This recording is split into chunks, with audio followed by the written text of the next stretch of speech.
تو فرمایا جس نے امیر کی اطاعت کی اس نے میری اطاعت کی، جس نے میری اطاعت کی اس نے اللہ کی اطاعت کی، جس نے امیر کی نافرمانی کی اس نے میری کی، اور جس نے میری کی اس نے اللہ کی۔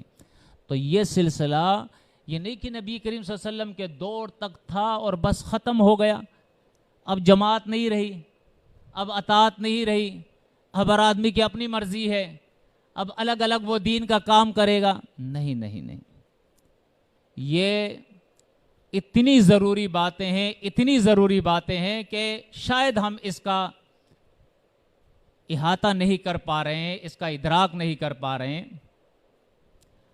نبی کریم صلی اللہ علیہ وسلم نے بطور نصیحت ہمیں فرمایا ہے کہ ان الشیطان ذئب الانسان، کہ یہ شیطان جو ہے نا یہ ذئب الانسان ہے، یعنی یہ بیڑیا ہے، بیڑیا انسان کے لیے، کذئب الغنم، جس طرح چوپاؤں یعنی بکریوں کا بیڑیا ہوتا ہے، جب بکری اپنے ریوڑ سے الگ ہو جاتی ہے تو بیڑیے کے لیے اس کا شکار آسان ہو جاتا ہے۔ بکری اپنے ریوڑ میں ہوتی ہے، بیڑیا کچھ نہیں کر سکتا، اس لیے بہت ساری ہے، لیکن جیسے ہی وہ الگ ہوتی ہے تو پھر بیڑیے کے لیے اس کا شکار آسان ہو جاتا ہے۔ تو اللہ کے نبی صلی اللہ علیہ وسلم نے فرمایا کہ شیطان جو ہے وہ مع الواحد، وہ ایک کے ساتھ ہے۔ جب انسان الگ ہو جاتا ہے تو وہ کیا ہوتا ہے، اس کے ساتھ شیطان ہو جاتا ہے، دوسرا اس کے ساتھ پھر شیطان مل جاتا ہے۔ وَهُوَ مِنَ الْإِثْنَيْنِ أَبْعَدُ، لیکن اللہ کے نبی صلی اللہ علیہ وسلم نے فرمایا کہ وہ دو سے دور چلا جاتا ہے۔ جب جماعت کی شکل ہوتی ہے، ایک ساتھ ہوتے ہیں تو شیطان ان سے دور بھاگ جاتا ہے۔ اس کی اپنی پھر حکمتیں ہیں کہ جماعت کے ساتھ رہنا اس کے کیا فائدے ہیں۔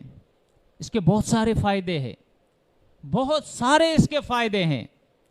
آپ دیکھیں انسان کمزور ہے، اس کمزوری کی وجہ سے اللہ نے اس کا خاندانی سسٹم بنایا ہے، باپ ہے، ماں ہے، بیٹا ہے، بیٹی ہے، بیوی ہے، چاچا، اسی طرح ماما، خالو، تایا، یہ سارے رشتے ہیں، بانجا، بھتیجا۔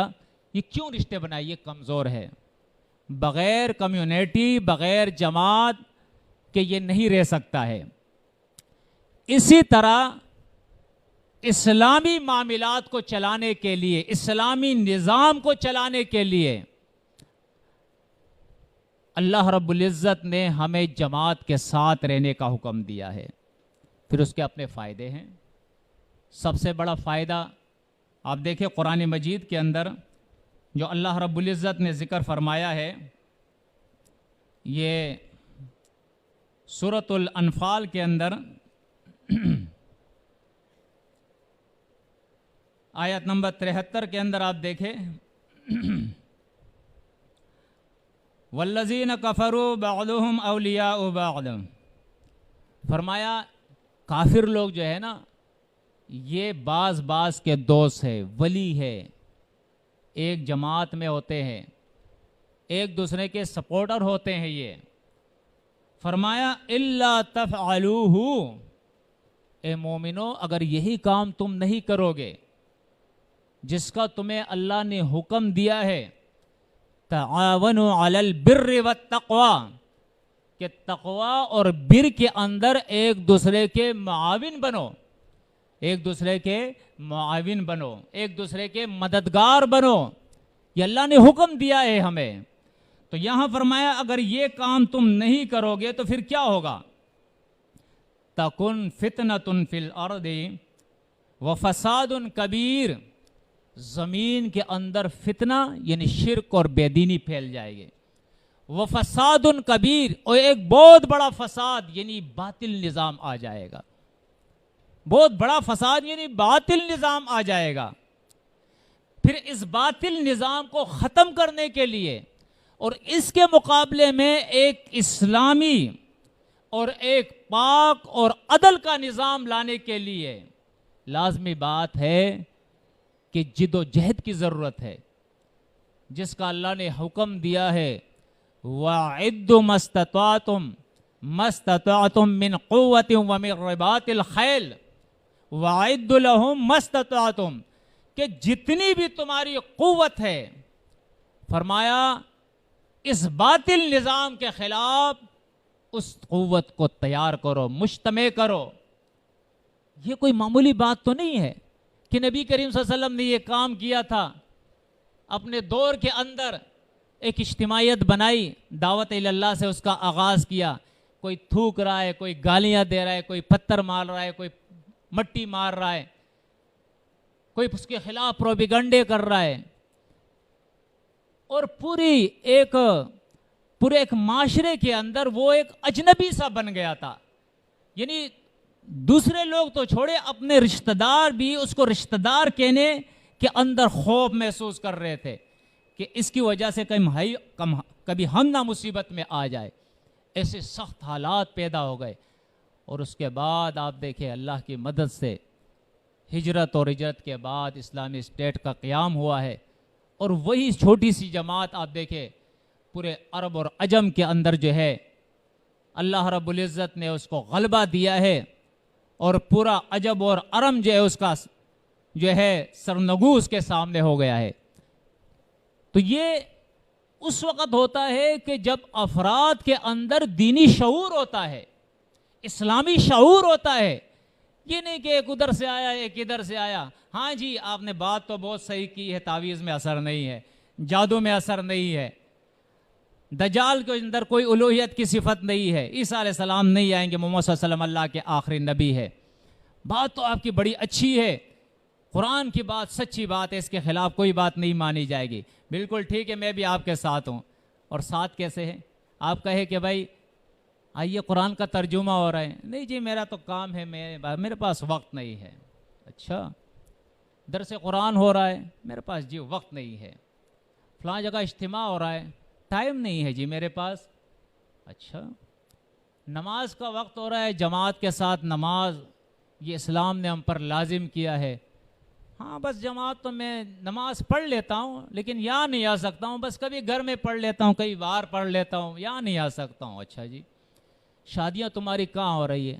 بس جی کیا کرے، رشتے ہیں، وہاں ہو گئی یہاں ہو گئی، جماعت میں کوئی شادی نہیں، نہ بیٹی دی نہ بیٹے کی کا کوئی رشتہ ہوا۔ اچھا جی، بیوی اس کا بھی جی عقیدہ ایسا ہی ہے، بیوی مر گئی، اس کا جنازہ کس نے پڑھا؟ جی وہ ہمارے ساتھ تو نہیں تھی اس لیے وہ محلے والوں نے پڑھ لیا۔ اچھا جی، چندہ کہاں دیتے ہو؟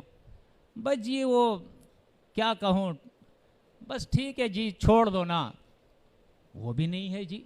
اچھا، یعنی آپ جماعت کے ساتھ کیسے ہو وہ تو آپ تسلیم بتائیں نا، اس کو ثابت تو آپ کریں نا۔ نماز میں آپ نہیں، درس میں آپ نہیں، قرآن آپ نہیں سیکھتے، اسلام قبول کرنے سے پہلے، مع الصادقین ہونے سے پہلے آپ گٹکا کھاتے تھے، ماشاءاللہ ابھی بھی آپ کھاتے رہے ہیں۔ میں ماشاءاللہ کہوں گناہگار نہ ہو جاؤں کیونکہ حرکت شیطانی ہے۔ ایسے لفظ کے لیے میرے خیال میں ماشاءاللہ کہنا بھی اچھی بات نہیں، اللہ معاف فرمائے۔ آپ چرس پیتے تھے، آج بھی آپ پی رہے ہیں، آپ نسوار رکھ رہے تھے، آج بھی آپ رکھ رہے ہیں، آپ سگریٹ پی رہے تھے، آج بھی آپ رکھ رہے ہیں، آپ سود کا کاروبار کر رہے تھے، واہ جی مجاہد صاحب آج بھی وہ سود کا کاروبار کر رہا ہے، آپ رشوت لے رہے تھے دے رہے تھے، آج بھی اس میں ملوث ہے، آپ زبان سے لوگوں کو گالیاں دے رہے تھے، آج بھی وہی حرکتیں ہیں تمہاری، وہی جہالت تمہارے اندر پڑی ہوئی ہے، وہی گناہ تمہارے اندر پڑے ہوئے ہیں، کوئی تبدیلی تمہارے اندر نہیں آئی ہے۔ یہ جماعت ہے، یہ اسلام ہے، یہ ایمان ہے، اللہ گواہ ہے، یہ نفاق ہو سکتا ہے، یہ اسلام نہیں ہو سکتا ہے، یہ ایمان نہیں ہو سکتا ہے۔ ہوش کے ناخن لو، جو لوگ ایمان کو سمجھیں گے وہ ایمان کے ایمان کی اکائی سے اس کو، ایمان کی ابتدا سے اس کے لے کر آخر تک غور و فکر کر کے پورے اسلام کو سمجھیں گے کہ اسلام ہے کیا، اسلام ہے کیا۔ اسلام قرآن کے اندر سورہ بقرہ دیکھے، سورۃ المائدہ دیکھے، اسلام کی واحد بات ہے، واحد مطالبہ ہے آپ سے کہ آپ اپنے خواہشات کو چھوڑ کر اللہ کے احکامات کو قبول کریں، یہ اسلام ہے۔ ابھی تک آپ اپنے خواہشات پہ چل رہے ہیں، اللہ کے احکامات پہ عمل نہ سیکھنا، نہ اس پہ عمل کرنا، نہ اس کو دوسروں تک پہنچانا۔ اللہ کی قسم آپ مومن نہیں ہیں، میں گواہی دیتا ہوں اس بات کی۔ آپ اسلام کو سمجھے ہی نہیں ہے، آپ کی پوری زندگی اسی طرح خواہشات کے مطابق گزر رہی ہے، کوئی انقلاب ہی آپ کے اندر نہیں آیا ہے۔ آپ ذرا دیکھیں، میری نہیں اللہ کی بات کو آپ سمجھے۔ یہ سورۃ توبہ ہے، آیت نمبر 16 دیکھیں، اللہ بیان فرماتا ہے، ام حسبتم، دیکھیں اس آیت کے اس حصے کے اندر اللہ بیان کرتا ہے دلیل نہیں ہے تیرے پاس، دلیل نہیں ہے تیرے پاس، گمان ہے تیرا، گمان خیال ہے تیرا۔ فرمایا ام حسبتم، کیا تم نے گمان کیا ہے، ان تترکوا، کہ تمہیں چھوڑ دیا جائے گا، احسب الناس ان یقولوا آمنا وهم لا یفتنون، صرف زبان سے کہہ دیا میں نے ایمان قبول کر لیا، بس اب تمہاری رسی ڈھیلی چھوڑ دیے، جس کھیت میں بھی تم جو ہے جا کے چرنا چاہو تمہاری مرضی ہے، نہیں نہیں، تلک حدود اللہ، اب وہ تمہارے لیے بارڈر ہے، بارڈر، اس بارڈر کے اندر تمہیں رہنا ہوگا، وہ منمانیاں تمہاری ختم ہو گئی۔ اسلام کو سمجھو، ایمان کو سمجھو، حزب اللہ کی شناخت کو سمجھو، جماعت المسلمین کی شناخت کو سمجھو۔ آج تو ایک ہے جماعت المسلمین، لوگوں سے بیعت بھی لیتے ہیں۔ ہم گئے تھے کھوکرا پار ان کے پاس، انہوں نے کہا جی ہم بھی جماعت المسلمین، آپ بھی جماعت المسلمین، ایک ہو کر کام کرتے ہیں۔ ہم نے کہا بالکل ٹھیک ہے، آئیے بیٹھے بات کرتے ہیں۔ قرآن و سنت کے خلاف جس میں جو غلطی ہے عقیدے سے شروع کر کے عمل پہ جاتے ہیں۔ میں نے کہا پہلے اپنا عقیدہ آپ اسلام کا ثابت کریں، کیونکہ اسلام کا بنیادی عقیدہ ہے کہ اللہ ایک ہے، اس کے ساتھ کوئی شریک نہیں۔ آپ کا کیا عقیدہ ہے؟ آخر زمانے میں دجال آئے گا، بارش برسائے گا، فصلیں اگائے گا، موت زندگی دے گا؟ بولا ہاں یہ تو روایتوں میں آتا ہے۔ تو میں نے کہا مشرک جو ہے وہ مسلم نہیں ہو سکتا ہے، آپ پہلے اپنا عقیدہ تو صحیح کریں، اپنے اس عقیدے کو قرآن سے تو آپ ثابت کریں۔ آپ یقین جانیں میں نے قرآن کی آیتیں انہیں سنائی، اس کے پاس کوئی دلیل نہیں تھی، اپنے آپ کو کہتے ہیں جماعت المسلمین۔ یہ جماعت رجسٹر کرنے سے نہیں ہوتی ہے، یہ جماعت اللہ کے یہاں رجسٹر کرنے سے جماعت المسلمین ہوتی ہے۔ پہلے آپ ثابت کریں آپ کا عقیدہ قرآن کے مطابق ہے، شرک سے پاک، اس کے بعد آپ ثابت کریں کہ آپ کا عمل قرآن و سنت کے مطابق ہے، تب آپ جماعت المسلمین ہیں۔ تو بہرحال اب دیکھیں اللہ بیان فرماتا ہے کہ تمہارا کیا گمان ہے، ان تترکوا، کہ تمہیں چھوڑ دیا جائے گا، وَلَمَّا يَعْلَمِ اللَّهُ الَّذِينَ جَاهَدُوا مِنْكُمْ، اور ابھی تو اللہ نے تم میں سے مجاہدوں کو ظاہر ہی نہیں کیا ہے۔ ارے جماعت المسلمین کا ہر فرد مجاہد ہوتا ہے، کون ہوتا ہے؟ وہ مجاور نہیں ہوتا ہے، اپنے نفس کا مجاور، اپنی بیوی کا مجاور، اپنے معاشرے کا مجاور، اپنے آقاؤں کا مجاور، وہ مجاہد ہوتا ہے، ڈنکے کے چوٹ پہ اللہ اور رسول کی بات لوگوں کے سامنے پیش کرتا ہے اور خود بھی اس کے اوپر عمل کر کے دکھاتا ہے۔ فرمایا ابھی تو اللہ نے تم میں سے مجاہدوں کو بھی ظاہر نہیں کیا ہے۔ آگے فرمایا وَلَمْ يَتَّخِذُوا مِن دُونِ اللَّهِ وَلَا رَسُولِهِ وَلَا الْمُؤْمِنِينَ وَلِيجَةً، اور نہ اللہ نے ان لوگوں کو ظاہر کیا ہے جن کی جماعت، کون سی جماعت ہے؟ اللہ، اس کا رسول اور مومنین، نہ کہ مشرکین۔ آپ ثابت تو کرے پہلے کہ آپ کی جماعت وہ جماعت ہے جس میں اللہ کی اطاعت، اس کے رسول کی اطاعت اور مومنوں کا ساتھ دینا، بس فقط مومنوں کا ساتھ دینا، کسی مشرک کا ساتھ نہیں دینا، کسی مشرک کے رنگ کے اندر رنگ نہیں ہو جانا۔ تو فرمایا واللہ خبیر بما تعملون، اللہ وہ کچھ جو تم کرتے ہو اس سے باخبر ہے، اللہ وہ جانتا ہے سب کچھ۔ دیکھیں بعض لوگ بڑے ہوشیار ہوتے ہیں،